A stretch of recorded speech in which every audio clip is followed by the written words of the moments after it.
تو یہ جو بڑی ویڈیوز جوڑ جوڑ کے بنائی جا رہی ہیں انقلابی لوگوں کی، جی اتنے دن جیل کاٹے، 374 دن جیل کاٹ دیا جی، 200 دن جیل کاٹ دی جی، 50 دن جیل کاٹی اور روئے نہیں، اور یہاں 4 دن کے جیل کاٹ روئے، تو اس میں فرق ہے۔ یہ جو شہباز گل کی جس نازک اعضاء پہ کرنٹ لگایا گیا تھا نہیں لگانا چاہیے، مگر لگایا گیا ہوتا اگر کسی اور کے تو شاید میں دیکھتا کہ کیسے کہ ان کی آنکھوں سے آنسو نہ نکلتے، اور کیسے ان کا انسان ہی ہے نا، گوشت پوست کا انسان ہی ہے نا شہباز گل، کتنا انقلابی کیوں نہ ہو، امریکہ سے چاہے جتنی پاکستان کی خدمت کرنے یا ایک پاکستان کی پالیٹکس کو سرو کرنے کیوں نہ آیا ہو، لیکن اگر آپ اس کو ہے تو گوشت پوست کا انسان ہی ہے نا وہ، آپ اس کے اوپر اتنا ٹارچر کریں گے تو کیا اس کی آنکھوں سے آنسو بھی نہیں نکلیں گے؟ اعظم سواتی کے ساتھ جو آپ نے کیا ہے کہ کسی اور کی فیملی کے ساتھ کریں گے تو کیا اس کی آنکھوں سے آنسو بھی نہیں نکلیں گے؟ تو یہ جو موازنہ کیا جا رہا ہے یہ ایک بے شرمی ہے، میں سمجھتا ہوں کہ موازنہ کرنا بھی بے شرمی ہے، تو یہ موازنہ کرنا تو آج آپ بند کر دیں کہ جی فواد چودھری رو پڑے اور ہم روئے نہیں ہیں۔ تو فواد چودھری کا کہ بچوں کے باپ پر کرپشن کا الزام کوئی نہیں ہے جو آپ احد چیمہ کے ساتھ میچ کر کے دکھا رہے ہیں۔ فواد حسن فواد پلی بارگن کرنے کو پھرتے رہے، اور پلی بارگن کے سے پہلے انہوں نے اپنے پلازے جو غیر قانونی ان کے اوپر الزام تھا کہ انہوں نے بنا رکھے تھے اس کو انہوں نے بیچنے کی کوشش کی، انہوں نے پلان یہ بنایا کہ میں اس میں سے ایک پلازا بیچ کے ایک 10 کروڑ کا بیچوں گا، 1 کروڑ پلی بارگن کروں گا، 9 کروڑ کا پھر پلازا خرید لوں گا۔ فواد حسن فواد کے آپ جو ہے وہ ان کے اوپر الزامات کی نوعیت تو جا کر دیکھیں۔ آپ فواد حسن فواد کا موازنہ کر رہے ہیں فواد چودھری کے ساتھ یا شاندانہ گلزار کے ساتھ موازنہ کریں گے؟ شاندانہ گلزار جو ہے ان پر بھی بغاوت کا مقدمہ درج کر دیا، اور پھر شیخ رشید کے ساتھ ہو رہا ہے، 73 سال کے ایک آدمی کو دھکے دیے جا رہے ہیں۔ آج تک آپ نے دیکھا کہ جتنے لوگ پہلے تحریک انصاف کی حکومت میں پکڑے گئے کسی کو دھکا بھی دیا گیا ہو، کسی کی عزت احترام میں کوئی فرق آیا ہو، پورے پروٹوکول کے ساتھ عدالت لایا جاتا تھا، اور میں خود گواہ ہوں اس بات کا، میں جا کر دیکھتا رہا ہوں نیاب کی عدالت میں پھولوں کی پتیاں نچھاور ہوتی تھیں شہباز شریف پر اور حمزہ شہباز پر، اور ان کے کا یہ استقبال کرنے والوں کو استقبال کرنے دیا جاتا رہا تھا۔ کارکن جمع ہوتے تھے، کمرہ عدالت کے باہر تک کارکن جمع ہوتے تھے، پھولوں کی پتیاں ان کو پھینکنے دی جاتی نہیں تھی، ورنہ ان کے اوپر لاٹھی چارج نہیں ہو سکتا تھا۔ وہ کارکن جو 10-12 کارکن جمع ہو کے پھولوں کی پتیاں پھینکتے تھے، اور حمزہ شہباز کو اور شہباز شریف کو الگ الگ گاڑیوں میں پورے پروٹوکول میں، اس وقت وہ وزیر اعظم نہیں تھے، اس وقت جو ہے وہ ان کے پاس کوئی عہدے نہیں تھے، لیکن پورے پروٹوکول میں الگ الگ گاڑیوں میں پولیس کی آگے پیچھے سکواڈیں لگا کے ان کو لایا جاتا تھا۔ آپ موازنہ کر رہے ہیں ان کا ان لوگوں کے ساتھ جن کی آنکھیں بھر رہی ہیں، جب آپ شیخ رشید کے ساتھ جو ہے وہ آپ کریں گے دھکے دیں گے اس کو، ایک 70-73 سال کے آدمی کو جو 6 دفعہ منسٹر رہا ہوگا، آپ کے اختلافات ہو سکتے ہیں۔ اور پھر وہ کیا کہہ رہے ہیں، شیخ رشید نے کیا کہا ہے؟ شیخ رشید کہہ رہے ہیں کہ دوران حراست مجھ سے پوچھ رہے ہیں کہ عمران خان کا ساتھ کیوں دے رہے ہو، وہ تو نااہل ہو جائے گا، اس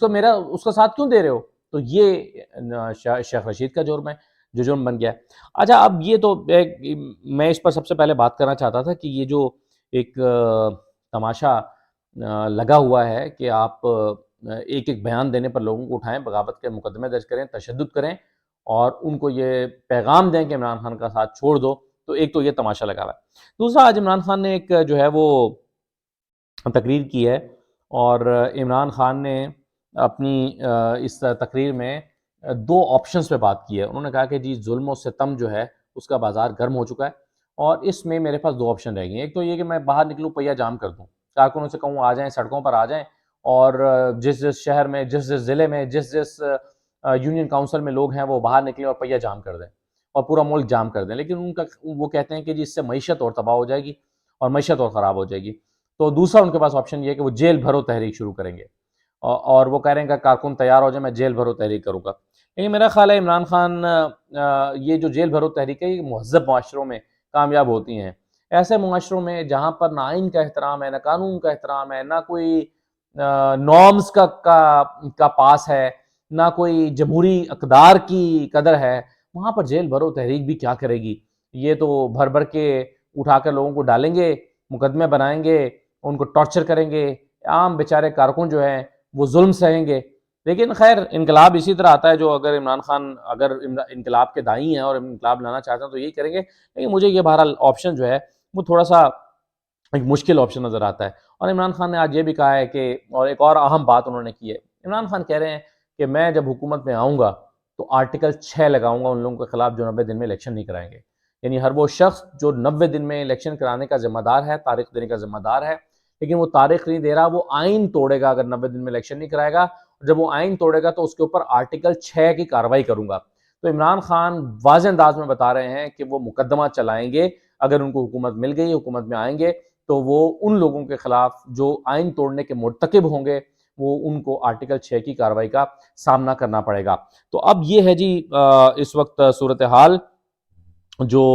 عمران خان کے سامنے ہے، قوم کے سامنے ہے، ہمارے سامنے ہے۔ تو یہ میں آپ کے سامنے بنیادی طور پر تو کمپیریزن ایک رکھنا چاہتا تھا کہ یہ جو بڑا پروپیگنڈا ہو رہا ہے کہ جی ان لوگوں کے درمیان، کہ ان لوگوں کو تحریک انصاف کے لوگ جو ہیں ان کا حوصلہ نہیں ہے اور ان کو پکڑا گیا تو یہ رونے لگے ہیں، یہ تضلیل بے وجہ ہے جو کی جا رہی ہے۔ اگر مطلب ظاہر ہے اگر ایک شخص کسی پر تنقید کرتا ہے اور اس پر بغاوت کا مقدمہ بنا دیا جاتا ہے تو وہ بغاوت تو نہیں ہے، تو ظاہر ہے پھر میں یہی کہوں گا نا کہ بے وجہ اس کے اوپر ظلم ہو رہا ہے، بغاوت کا بے وجہ مقدمہ بنایا گیا۔ بغاوت کا مقدمہ تو ہرگز نہیں بنتا، نہ شاندانہ پہ بنتا ہے، نہ فواد چودھری پہ بنتا ہے، اور جو شیخ رشید کے اوپر جو مقدمات بنائے جا رہے ہیں اور بنیادی مقصد یہ ہے کہ وہ عمران خان کا ساتھ چھوڑ دے اور اس کو اتنا ٹارچر کرو مینٹلی اور جسمانی طور پہ کہ وہ عمران خان کا ساتھ چھوڑ دے، تو یہ اوچھے ہتھ کنڈے ہیں، کب تک چلیں گے اور اگر یہ چل بھی جائیں تو آپ کامیاب ہو بھی جائیں تو کیا ملک کو بحرانوں سے نکال لیں گے ایسا کرنے سے؟ ملک اگر بحرانوں سے ایسا کرنے سے نہیں نکل رہا تو سمجھیے کہ آپ کی حکمت عملی آپ کو کوئی فائدہ نہیں دے رہی، کسی کو بھی۔ اجازت دیجیے، اللہ حافظ۔